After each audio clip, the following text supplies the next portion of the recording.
12ஆம் வகுப்பு கணித பாடத்துல பயிற்சி 2.5ல 9வது கணக்கு நம்ம இப்ப பார்க்க போறோம். இதுல என்ன கேக்குறாங்கன்னு பார்க்கலாம். z³ + 2z bar = 0 என்ற சமன்பாட்டிற்கு 5 தீர்வுகள் உண்டு என காட்டுக அப்படின்னு கேக்குறாங்க. இத பார்க்கிறதுக்கு ஒரு கியூபிக் ஈக்குவேஷன் மாதிரி தெரியுது. அதாவது படி 3 உடைய ஒரு சமன்பாடு மாதிரி தெரியுது இல்லையா? இதுக்கு 3 தீர்வுகள் இருக்கும்னு நம்ம நினைச்சுக்குவோம். ஆனா இதுக்கு 5 தீர்வுகள் இருக்கு அப்படின்னு சொல்லி காட்ட சொல்லிருக்காங்க. எப்படி காட்டுறேன்னு பார்க்கலாம். இப்ப ஃபர்ஸ்ட் கொடுக்கப்பட்ட சமன்பாடு எழுதிக்கங்க. z³ + 2z bar = 0 இதான் கொடுக்கப்பட்ட சமன்பாடு.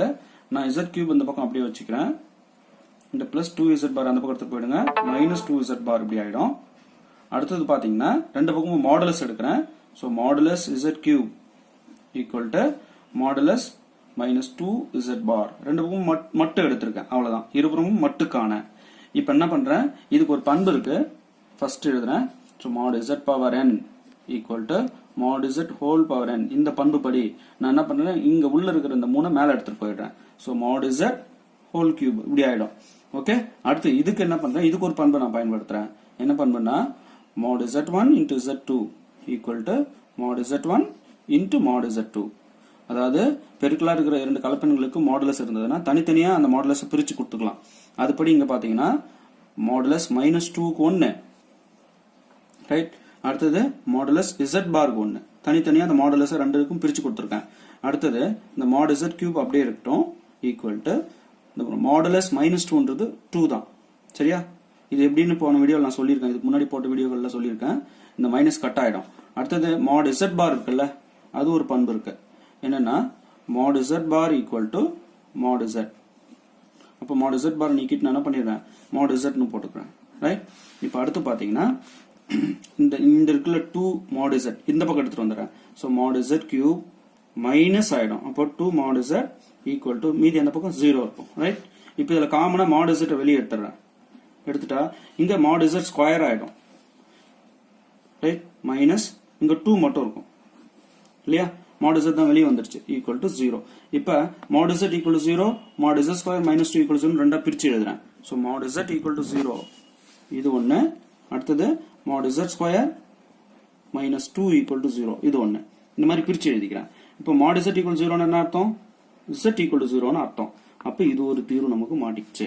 அடுத்தது இங்க பாருங்க mod z ஸ்கொயர் = இந்த -2 அந்த பக்கத்துக்கு போயிடுங்க +2 ஆயிடும். அப்புறம் நான் என்ன பண்றேன்? இந்த mod z ஸ்கொயர் இருக்குல்ல, இது ஒரு பண்பு இருக்கு. பாருங்க mod z ஸ்கொயரை z * z பார் இப்படி பிரிச்சு எழுதிக்கலாம். அப்ப இங்க z * z பார் அப்படின்னு போட்டுக்கிறேன். இதுக்கு பதிலா = 2. இங்க பாத்தீங்கன்னா இந்த z பார் மட்டும் இங்கே வச்சுக்கோங்க. இந்த பெருக்கல இருக்கிற z இந்த பக்கம் வகுத்தல் ஆயிடும். அப்ப 2/z ஆயிடும். z பாரோட மதிப்பு 2/z னு கிடைச்சிருக்கு. இப்ப கொடுக்கப்பட்ட சமன்பாட்டை எடுத்துக்கங்க. கொடுக்கப்பட்ட சமன்பாடு என்ன? z³ + 2z bar = 0 கொடுத்துருக்காங்க இல்லையா? அதை எடுத்துக்கங்க.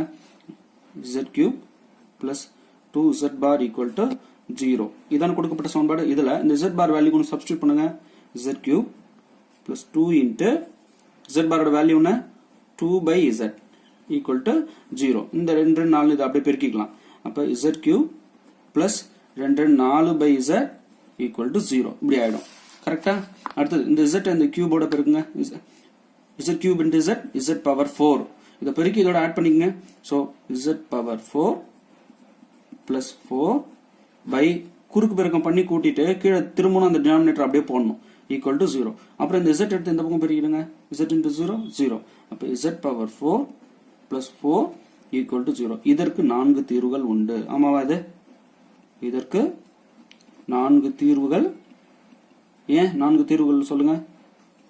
ஏன்னா இது படி 4 உடைய சமன்பாடு. அப்ப கண்டிப்பா இதுக்கு 4 தீர்வுகள் இருக்கும். அப்ப இங்க z = 0 ஒரு தீர்வு இல்லையா?